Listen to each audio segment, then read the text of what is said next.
Game. Game, game. Game, game. Game, game. Game, game. Game, game. Game, game. Game, game. Game, game. Nice! So, previously, The Walking Dead.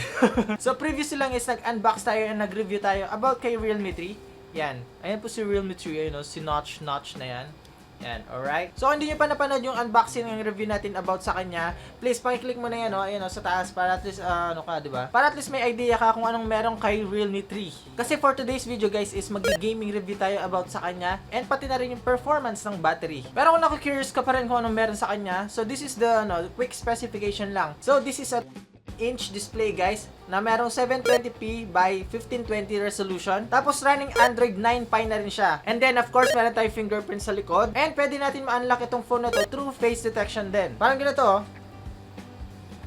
Yun, oh. Ganun kabilis, guys. Look. See? One more time, one more time. See? Hindi, wag na. Okay na yan. Okay na yan. And then, ang processor nito, guys, is MediaTek Helio P60. Octa-core na rin siya. Then, ang GPU nito, guys, is Mali G72 MP3 na merong 4,230 mAh battery. Guys, 4,230 mAh. Sobrang taas na nun. Okay, kahit isang buong araw mo gamitin tong phone na to, is hindi ka mauubusan talaga naman, no? Talaga naman. So, si REALME 3 ay tatlong variant ang lumabas sa kanya. Meron tayong for online exclusive lang and then for retail store. For online store naman ay meron tayong 3GB of RAM, 32GB of storage, which is 6,990.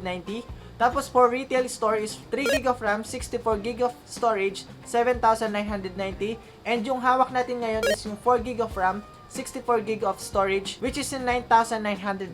Okay, so if you're looking for a budget phone under 10,000 pesos, pasok na pasok sa ito. Then this phone, guys, meron siyang sariling folder para sa ating mga games. So ang tawag nila dito is Game Space. Ngayon, ang ginagawa niya is, so meron tayo dito, guys, is smoothness optimization, then network protection, reduced network latency, and of course, easy answer para naman to sa mga messenger and mga calls. Then meron din ignore calls, block banners, and yung block calls and banners, which is very useful sa mga gamer dyan na ayaw maistorbohan. And of course, para sa ating battery, high performance, balance mode, and lastly, yung low power consumption mode. So for today's test, ang mga games na gagamitin natin ngayon is NBA2K19, ASPHALT9, Mobile Legends, Rules of Survival, and lastly yung PUBG Mobile. Kaya ano pang hinihintay ko? Let's go! Okay guys, bago tayo mag-test, nakalimutan ko sabihin sa inyo, itong phone na to is meron siyang sariling screen recorder. No? If ever na gusto nyo mag-screen recorder habang naglalaro, pwede yan. Kaya lang itetest natin siya ng hindi naka-screen recorder para at least makikita nyo yung capability niya or kung hanggang saan yung kaya talaga niya. Okay, so first test natin si NBA2K19. May papakita lang ako sa inyong notification, ganito yan, no? Kapag sinwipe natin yan from left, yan, makikita natin dito is no notification, then reject call. So ako naka-enable pati to.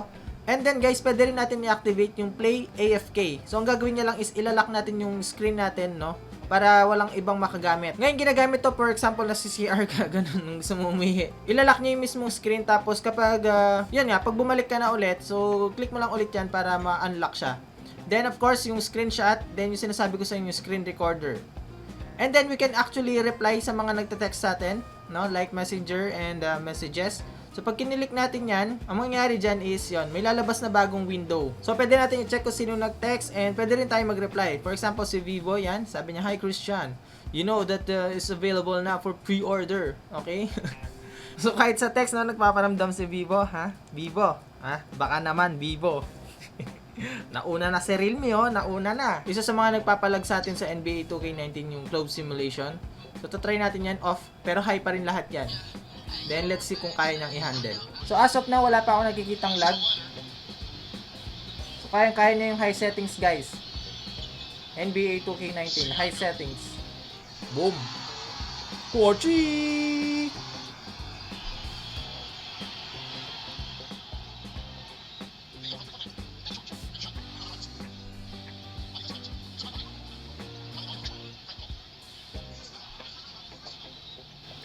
Okay guys, no lag at all, no? Tinanggal lang natin yung cloud simulation, but lahat ng settings dito is naka-high na and yung iba is ultra high. Okay, so next na tayo? So next game test na tayo. So this time naman si ASPHALT9. Titingnan din natin kung kaya niyang i-handle yung pag-iba-iba ng mga detail diyan. So, check lang natin.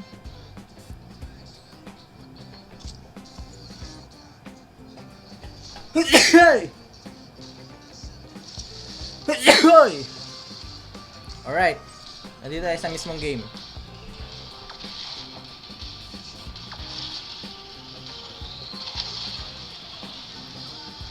Okay.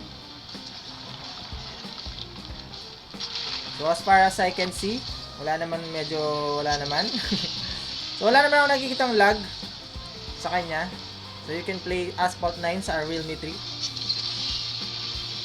Okay guys, so playable siya sa ASPHALT9. Ayan, nakikita nyo naman eh.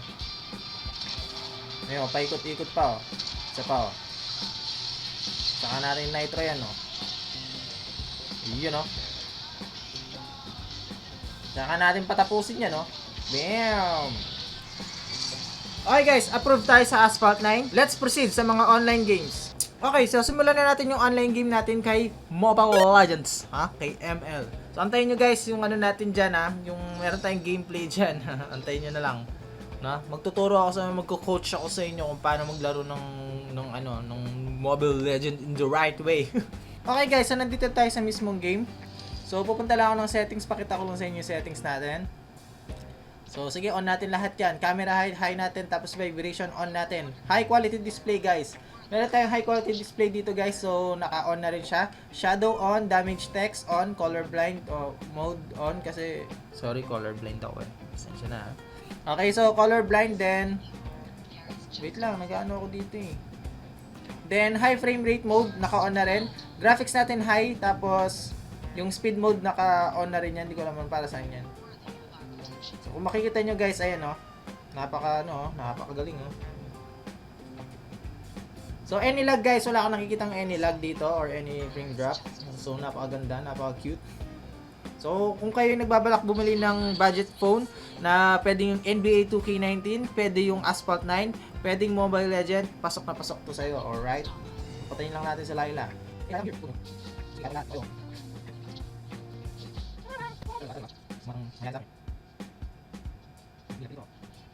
So kung kayo nagbabalak bumili ng budget phone para sa Mobile Legend, pasok na pasok to guys, no? So lahat to naka-high. Ayun, kung mapapansin nyo naman, high settings lahat yan, naka-on lahat. And any lag, wala akong nakikita. Not at all. Not at all.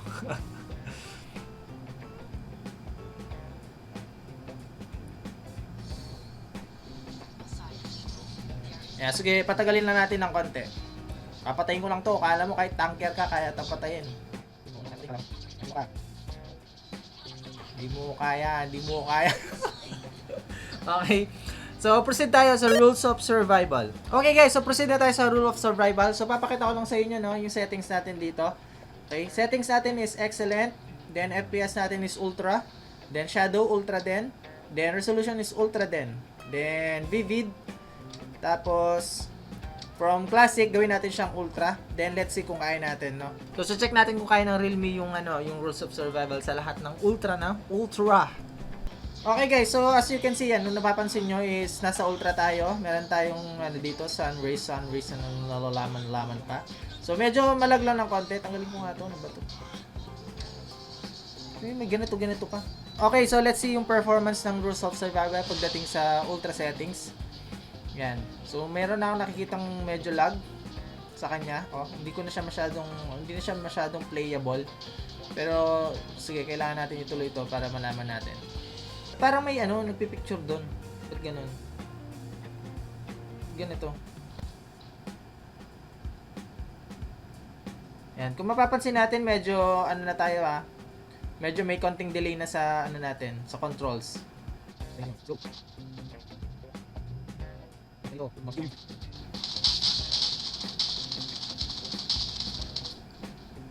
Uy, lang barel.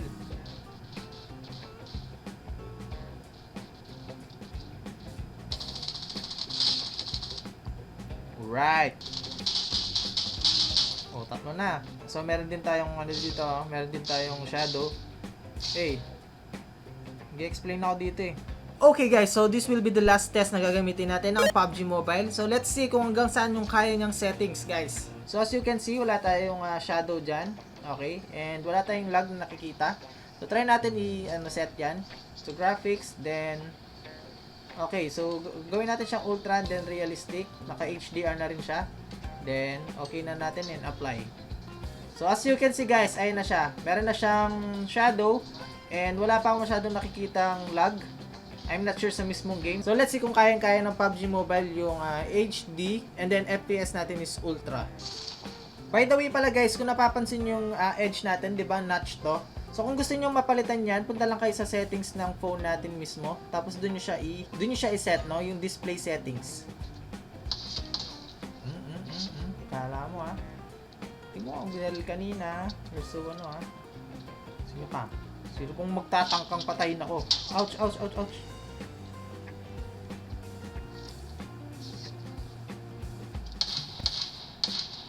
Patay ka ngayon. Aray!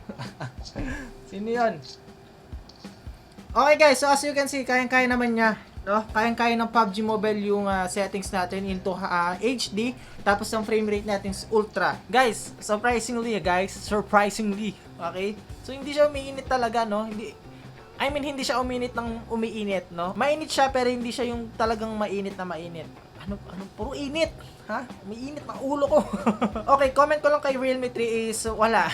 Ang ganda kasi niya Sa price niya na 9,990, hindi ko expect na ganito yung magiging resulta or performance niya. Okay, napakadaming features pagdating sa gaming. Lalo na yung game space na yun nga, yung folder mismo ng mga games natin. Ayan. And that's it for today's video. Sana nakatulong itong video na to kung naghahanap kayo ng budget phone under 10,000 pesos. Pero pasok na pasok pa rin ang performance. This is the best phone for you. Okay? So under 10,000 pesos, makakapaglaro ka na ng mga high-end games. At kung gusto mo pa makakita ng iba't ibang klaseng mga ganitong klaseng review, pinapayo ko na sa'yo kaibigan na mag-subscribe sa akin channel. Huwag mo na rin kalimutan, hit yung notification bell para updated kapag meron ng bagong upload.